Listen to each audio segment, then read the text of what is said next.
E professor, tem muito ponto para conversar com o senhor, ouvir a sua análise, mas vou começar aí por esse finzinho, essa questão da faixa, a liturgia do cargo. Historicamente, não ter essa passagem, que peso histórico tem isso? A gente teve uma situação lá atrás de José Figueiredo, tem uma outra curiosa também, da época de Getúlio Vargas, que dá até para a gente contar aqui, só uma curiosidade mesmo para quem está nos acompanhando, mas assim, em termos desse momento agora, Bolsonaro vai para fora do país, não passa a faixa para Lula, ninguém sabe quem vai passar. O que é que isso significa para a história do país, hein, professor? Muito boa tarde. Boa tarde, Rosiane, boa tarde a todos e a todas.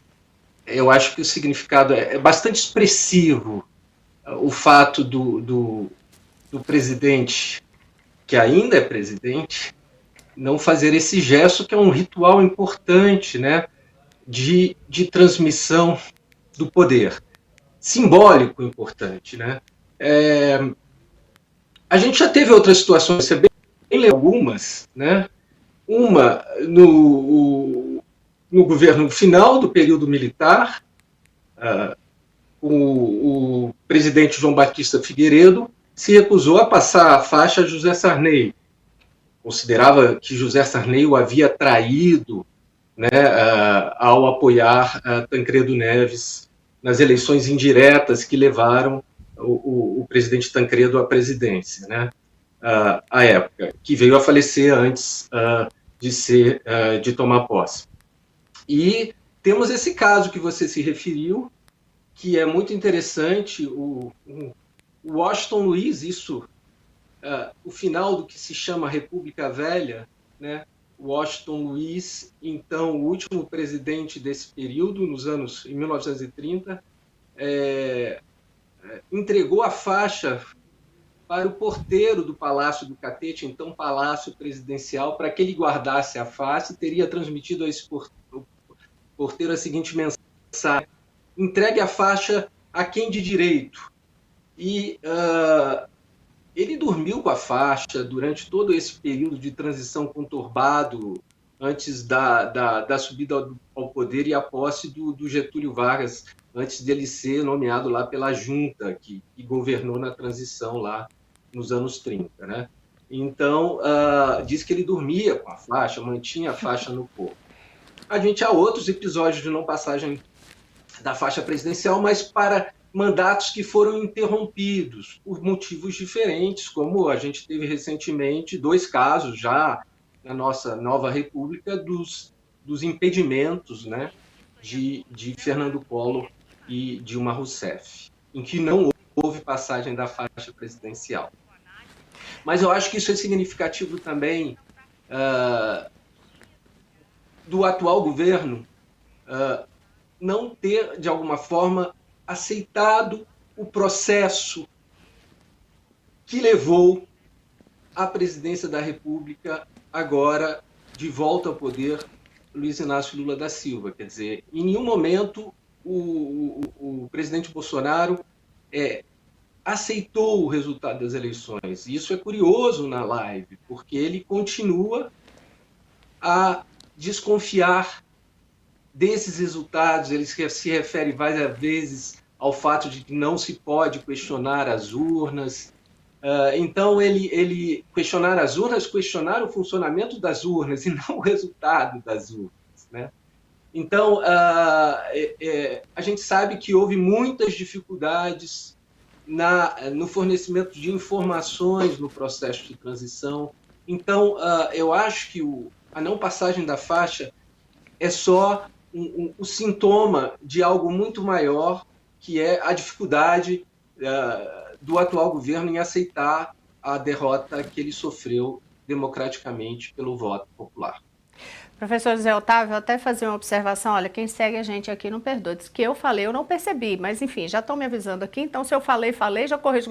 Quando eu fui falar da passagem de João Batista Figueiredo, né, João Figueiredo para José Sarney, eu já falei José Figueiredo, já não tem um nome com o outro, Então, assim, mas ainda bem que o senhor Isso. veio na sequência e falou João Batista. Eu não percebi, viu, que eu tinha falado de José em vez de João, não. Mas eu fiquei com José Sarney na cabeça, então fica aí, mas já estava tudo corrigidinho ali na sua declaração. E essa história do zelador, né, do caso lá da história do Catete, só resgatando, era até Alcides, né? Albino, até anotei aqui o nome Albino, para não Albino. esquecer, é Albino José Albino, isso. Fernandes, é o zelador mais Isso. importante da República, porque ele que passou a faixa para Getúlio Vargas, e era isso, ele dizia, diz que ele confessou para Getúlio Vargas, né, dormia com a faixa no corpo, quando Getúlio assume interinamente, ele tenta passar, e Getúlio diz, não, não é o presidente ainda, mas aí depois que vem, aí sim, né, toda uma decisão da Assembleia Nacional Constituinte, em 1934, aí Albino entrega a faixa para ele, e ainda diz que finalmente vai poder dormir sem ficar com aqueles cravos de diamantes pinicando, cutucando ali na hora que ele está deitado por debaixo do pijama, aquela faixa incomodando. Curiosidades da história brasileira. História é algo sempre fantástico, né, professor? Porque a gente vê a história acontecendo, mas vê o peso dela também tantos anos depois. Seja por uma curiosidade dessa, que diz que o Washington Luiz não tinha segurança para passar para nenhuma outra pessoa. Quer dizer, podia ter procurado uma outra autoridade, podia ter procurado alguém, até da área religiosa, ele fazia essa menção à época, mas não, só confiava nele e ele ficou lá trabalhando até o fim mesmo, assim, até durante 50 anos no Palácio do Catete. Professor, voltando aqui ao ponto que o senhor fala sobre a dificuldade do governo Bolsonaro, dos bolsonaristas, de reconhecerem. Bolsonaro até hoje viajou para os Estados Unidos e nunca deu os parabéns, por exemplo, ao presidente eleito Lula. O reconhecimento, quando ele fez da derrota, não foi exatamente o reconhecimento de uma vitória, foi o reconhecimento da derrota. É a mesma coisa? Não exatamente, porque em nenhum momento ele diz Lula ganhou, ele somente agradece os votos que recebeu, quando finalmente ele fala a respeito do resultado eleitoral. Esse discurso de resistência ao resultado eleitoral, o senhor acredita que se sustenta depois de todo esse período de silêncio que Bolsonaro teve, agora o isolamento que ele vai ter nos Estados Unidos, e aí ele volta com que força para falar com a própria militância? Então, esse silêncio ele foi objeto de muitas interpretações, né?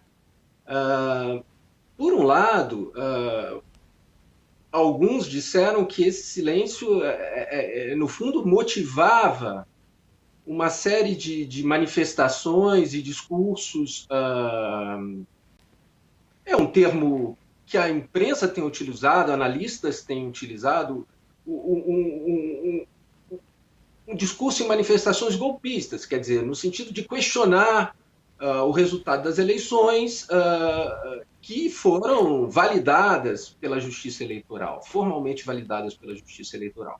Então, desde o início do resultado das eleições até a diplomação do presidente Lula, a gente assistiu no país uma série de manifestações antidemocráticas.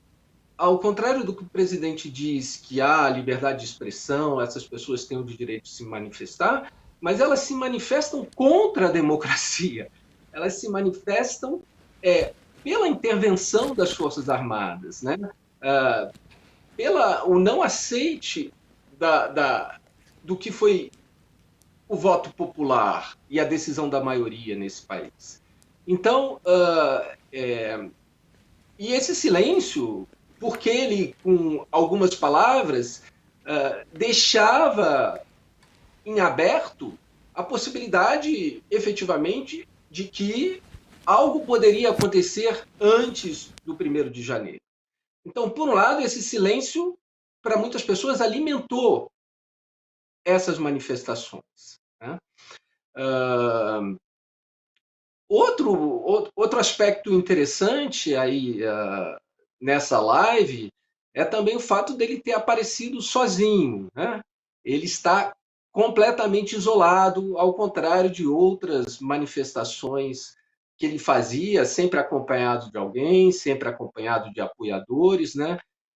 É um presidente que está completamente isolado e chego a dizer amedrontado, porque ele toma esse avião para Miami, para Orlando, para os Estados Unidos, é, é, tendo por trás também uma série de movimentações com relação à criminalização, à responsabilização de determinadas atitudes que ele tomou durante o governo dele, com a perda